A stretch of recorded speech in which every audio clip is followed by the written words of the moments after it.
জীবনে প্রথমবার লাচ্ছা পরোটা বানাতে গিয়ে যে এমনটা এক্সপিরিয়েন্স হবে সত্যি কিন্তু আমি ভাবিনি। কী হয়েছিল সেটা তোমাদের ভিডিও শেষেই বলছি। তো যাই হোক, এখানে পরোটা বানানোর জন্য আমি ময়দা নিয়েছি, এর মধ্যে একটু লবণ, একটু চিনি আর একটু তেল দিয়ে ভালো করে ময়াম দিয়ে নিয়ে অল্প অল্প জল দিয়ে কিন্তু নরম করে মেখে নিব। মাখার পরে একটু সাদা তেল লাগিয়ে 5 মিনিটের জন্য সাইডে রেখে দিয়েছি।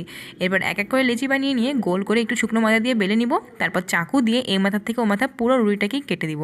কাটার পরে 2 হাত দিয়ে একদম ভালো করে মুড়িয়ে নিয়ে আবার গোল বানিয়ে নিয়ে সাদা তেল দিয়ে কিন্তু বেলে নিব। এত পর্যন্ত কিন্তু সব কিছু ঠিকই যাচ্ছিলো, মনেই হচ্ছিলো যে লাচ্ছা পরোটা। কিন্তু এরপরে বেলার পরে যেই আমি তাওয়াতে বসিয়ে তেল দিয়ে ভেজেছিলাম, তখন কিন্তু একটুও এটা লাচ্ছা পরোটা মনে হচ্ছিলো না, মনে হচ্ছিল একদমই নর্মাল পরোটা। জানি না কোথায় কী হয়েছে। তো যাই হোক, এটা ফার্স্ট টাইম বানালাম, তাই জন্য হয়তো এরকম হয়েছে।